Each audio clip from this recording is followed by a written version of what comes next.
ओम आदित्याय नमः। विष्णुपुरा में धनानंद की सेना अत्यधिक मात्रा में, वहां का शासक भी दुर्बल है, इसलिए उस प्रांत में प्रवेश लेना हमारे लिए सरल नहीं होगा।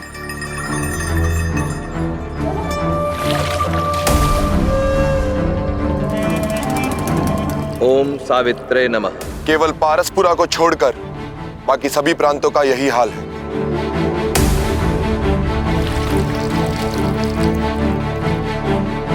ओम आरक्य नमः। पारसपुरा राज्य के शासक जगत जला पर धनानंद को पूर्ण विश्वास है। जगत जला किसी भी समस्या के उत्पन्न होने से पूर्व उसका समाधान धनानंद को उपलब्ध कराता है। जगत जला धनानंद का विश्वास पात्र है। ओम भास्कराय नमः। अर्थात पारसपुरा हमारे लिए छिपने का सर्वश्रेष्ठ स्थान होगा। कदाचित वहां प्रवेश करना अत्यंत कठिन होगा, परंतु यदि एक बार प्रवेश मिल गया तो हम वहां सुरक्षित रह सकते हैं।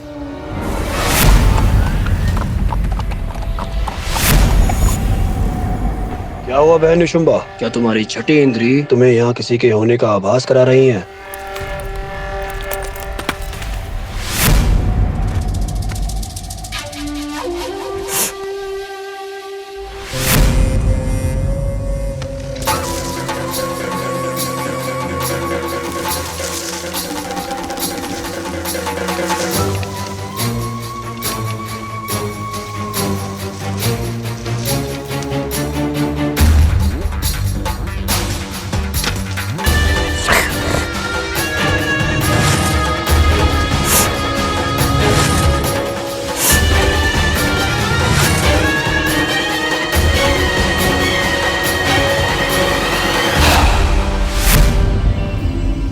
महाराज धनानंद ने जिन्हें हमें ढूंढने के लिए भेजा है, तो इस तरफ की दिशा में छिपे बैठे हैं वो लोग।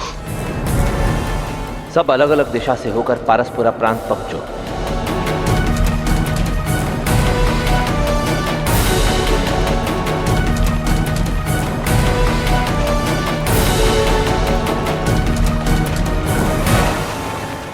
ये सुनिश्चित किया जाए प्रांत में किसी भी महल, किले, व्यवसाय या व्यापार में किसी भी प्रकार की नव नियुक्ति ना हो, और यदि कोई इसके लिए प्रयास करे तो उसकी सूचना तुरंत भगतपति सम्राट धनानंद को दी जाए।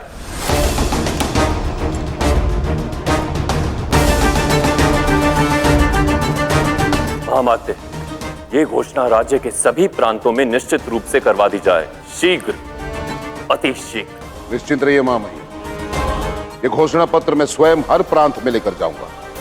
केवल इतना बता दीजिए कि सर्वप्रथम मुझे किस प्रांत में जाना है। पारसपुरा।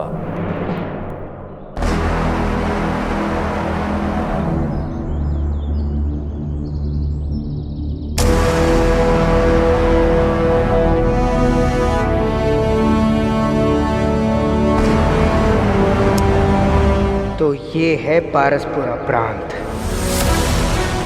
हाँ, और वो नगर के ठीक मध्य में प्रांत प्रमुख जगत जला का भवन।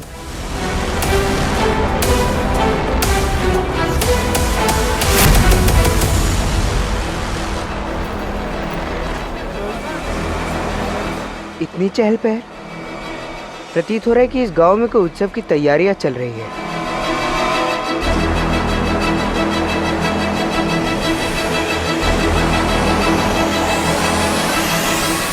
आचार्य, इस प्रांत में तो प्रजा से अधिक सैन्य बल दिख रहा है।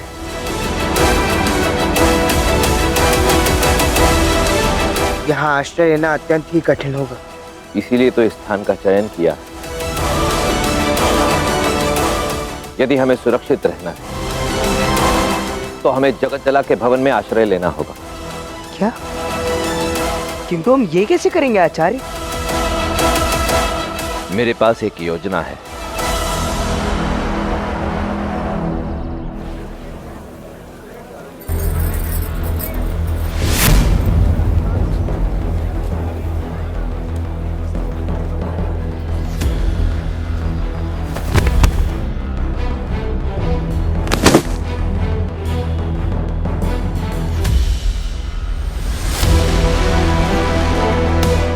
क्षमा करे भद्र।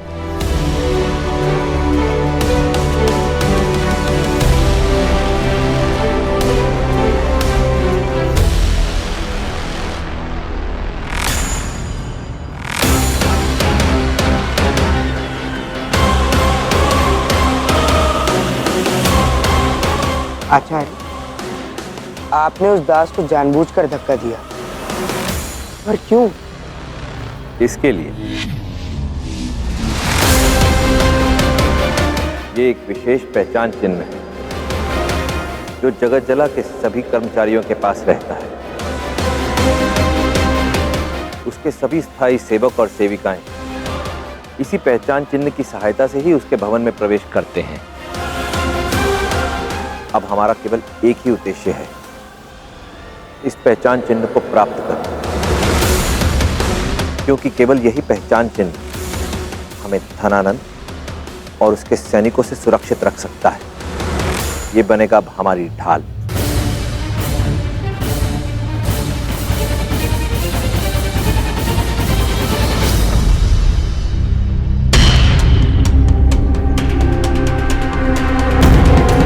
भद्र,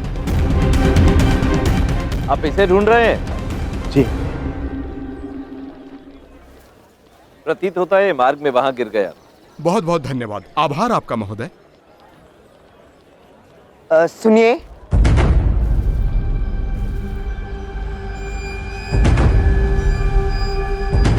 ये सारे प्रबंध किस उपलक्ष्य में हो रहे हैं?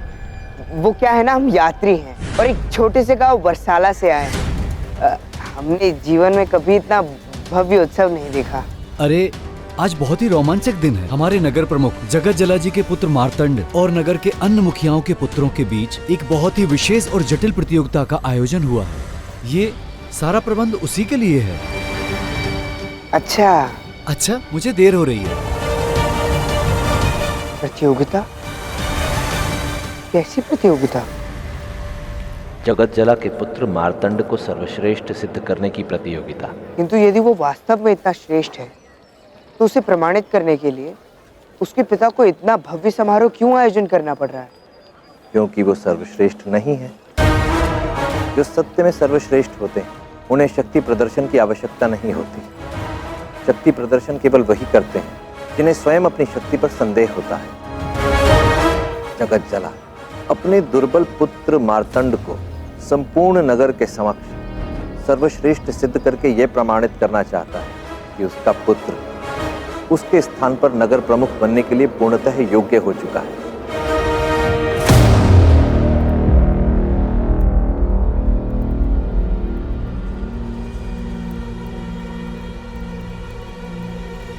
ऐसे नहीं,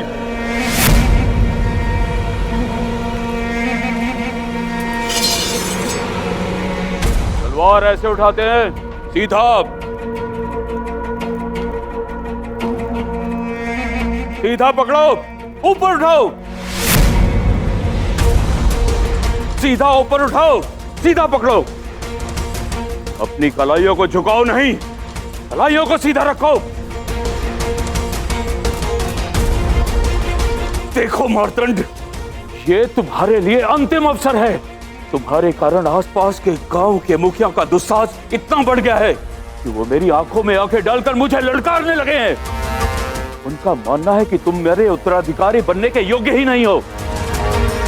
मैं चाहता हूं कि तुम उन सभी के पुत्र को परास्त करके उन्हें मान कर दो, सदा सदा के लिए मर रहे। ये केवल तुम्हारे नहीं, मेरे भी सम्मान का प्रश्न है। किसी भी मूल्य पर तुम्हें जीतना होगा, अन्यथा तुम जानते हो मैं तुम्हारी क्या दुर्दशा करूंगा। आप चिंता ना कीजिए पिताश्री, मैं विफल नहीं होऊंगा।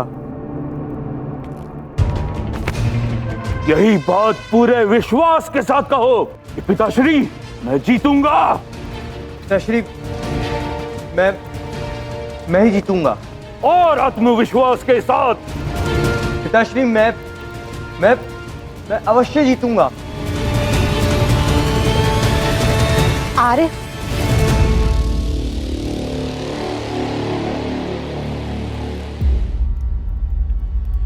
उसने कहा तो सही वो जीतेगा, अब रहने भी दीजिए।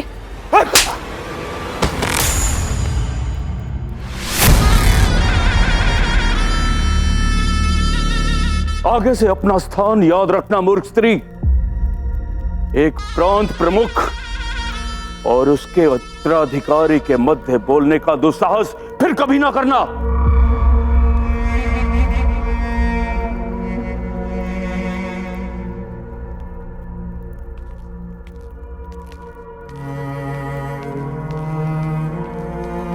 देखो मार्तंड, ये तुम्हारे लिए अंतिम अवसर है। ये प्रतियोगिता हमारे लिए एक स्वर्णिम अवसर है। तुम्हें जगत जला के पुत्र मार्तंड को इस प्रतियोगिता में किसी भी तरह विजयी बनाना होगा। यदि एक बार तुमने ऐसा कर दिया तो फिर जगत जला के भवन के द्वार हमारे लिए स्वतः खुल जाएंगे।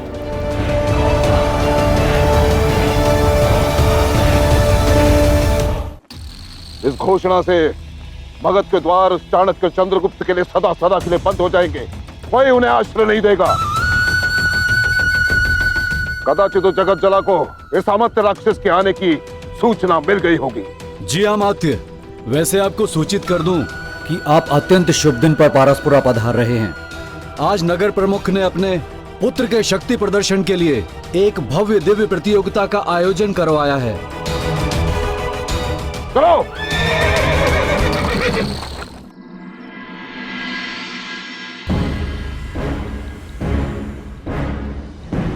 ये है पारसपुरा के जमींदार जगत जला और ये उनके अनुज दुर्गम डागा। स्वागत है आप सभी का। जैसे कि आप सभी जानते हैं कि पद और मान के स्तर पर मैं बहुत ऊंचा हूं। पारसपुरा को मिलाकर पूरे 40 गांव मेरे अधीन हैं। किंतु फिर भी मैंने निष्पक्षता से अपना कर्तव्य निभाया है, बिल्कुल अपने महान सम्राट धनानंद की भांति। और मैं चाहता हूं कि इस समूह को एक श्रेष्ठ अधिकारी मिले, क्योंकि मैं अपने अधीन 40 गांवों के साथ कोई पक्षपात नहीं करना चाहता। इसलिए जो भी इस प्रतियोगिता को जीतेगा उसे पारसपुरा का प्रधान प्रमुख घोषित किया जाएगा।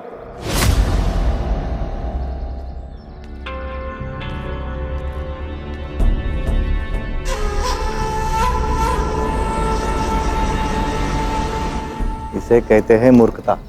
अपने अहंकार में आकर स्वयं अपने पैरों पे एक कुल्हाड़ी मार रहा है। मेरे विचारों से इस समय इन्हें उत्तराधिकारी की नहीं, एक राजनीतिक सलाहकार की अधिक आवश्यकता है, ताकि उनके परामर्श पर या ऐसे मूर्खतापूर्ण कार्य न कर सके। ये जानते हुए भी इनका बेटा अयोग्य है, फिर ऐसे मूर्खतापूर्ण कार्य कैसे कर सकते हैं?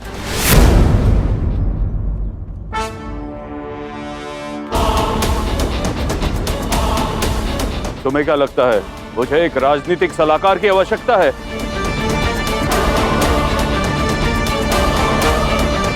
क्योंकि मेरा पुत्र प्रतियोगिता में हार जाएगा।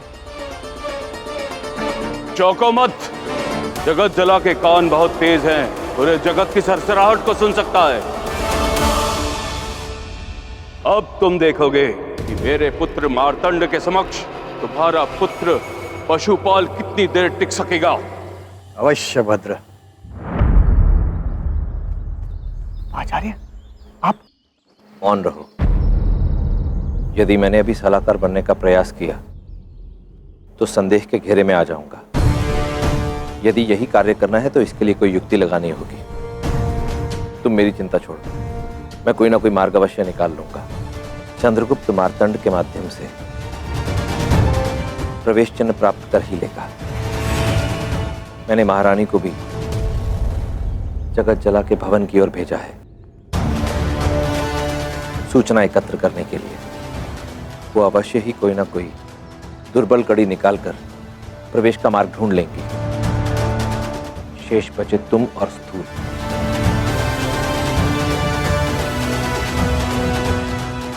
आचार्य, मुझे अश्वों के विषय में बहुत ज्ञान है।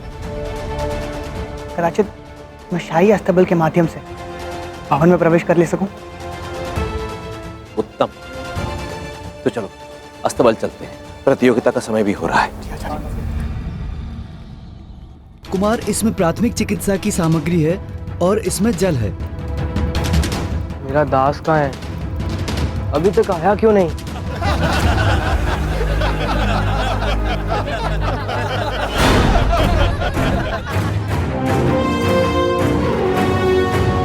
लगता है तुम्हारी पराजय के भय से भाग गया हो। और अब सामने आ रहे हैं प्रतियोगिता के प्रथम प्रतिभागी जो अपना शक्ति प्रदर्शन करेंगे। चलता हूँ मार्तंड, कदाचित मेरे पश्चात तुम्हें शक्ति प्रदर्शन का अवसर ही ना मिले।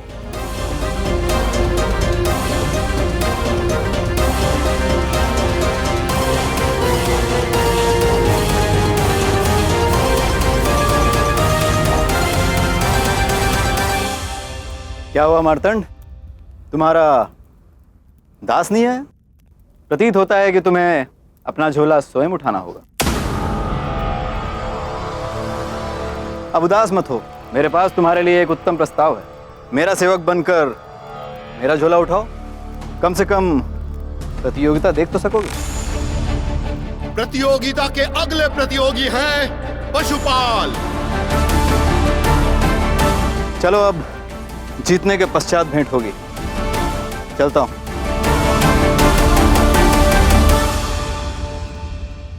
प्रतियोगिता के अगले प्रतियोगी हैं मुखिया जगत जाला जी के सुपुत्र मार्तंड।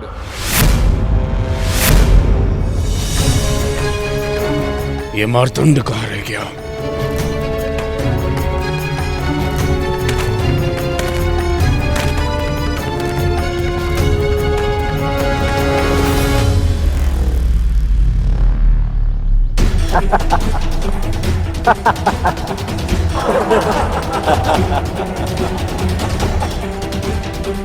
अपना झोला स्वयं क्यों उठा रखा है इसने? 40 गांव तो दूर की बात, अपने दास पर नियंत्रण रखने की क्षमता भी नहीं है इसमें।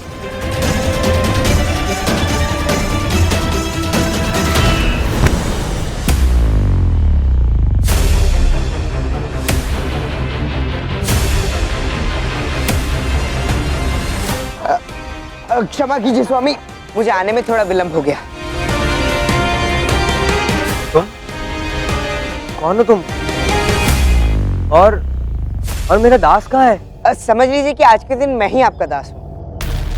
किंतु मैं तो तुम्हें जानता भी नहीं। फिर ये प्रतियोगिता के पश्चात हमें एक दूसरे को जानने और पहचानने का बहुत समय मिलेगा स्वामी, किंतु इस समय आपको केवल प्रतियोगिता की ओर ही अपना ध्यान केंद्रित करना चाहिए। प्रतियोगिता के नियमों से आप भली भांति परिचित होंगे। प्रत्येक प्रतियोगी को 3 पड़ाव पार करने होंगे और प्रत्येक पड़ाव पर उन्हें एक पताका लेनी होगी जो विभिन्न स्थानों पर फहरा रही होगी। पहले पड़ाव में इन्हें खेत पार करना होगा जहां जोकें होगी। पहली विजय पताका इन्हें वहां मिलेगी और दूसरे पड़ाव में एक गहरे दलदल को पार करना होगा। उस पर लगी रस्सी के साथ लटककर उस गहरे दलदल के उस ओर दूसरी विजय पताका होगी। और तीसरे और अंतिम पड़ाव में होगी रथ दौड़, जिसके अंत में मिलेगी अंतिम विजय पताका। और जो प्रतियोगी तीनों पताकाओं के साथ सर्वप्रथम अंतिम छोर तक पहुंचेगा वही होगा विजेता। बस तीनों पताकाओं को लाओ और यहां लगाओ। जो ये सब पहले करेगा वही जीतेगा। जाओ, विजय भव! विजय भव! विजय भव! विजय भव! विजय भव!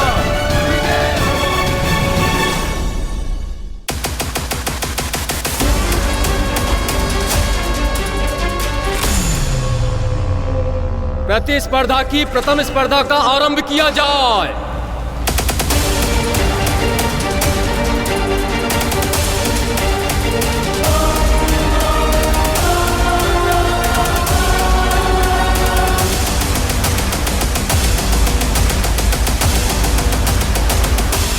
स्वामी, यदि आप इस गति से आगे बढ़ेंगे तो आप तो प्रतियोगिता हार जाएंगे। देखिए, शेष सभी प्रतियोगी कितने आगे पहुंच चुके हैं। तुम मुझे भयभीत मत करो, मैं इससे अधिक तीव्रता से आगे नहीं चल सकता हूँ। आइए, इधर आइए, इधर आइए।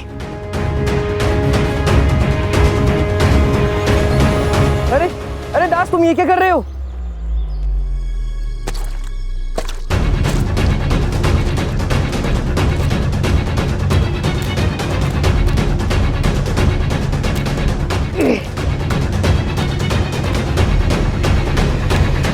ये लीची तुम्हारा रक्त पी जाएगी। हम उन्हें ये करने का समय नहीं देंगे। सावधान। मुझे किसी भी तरह मार्तंड के लिए ये प्रतिस्पर्धा जीतनी होगी। इसी विजय पर निर्धारित है धनानंद के विरुद्ध हमारे अभियान की सफलता।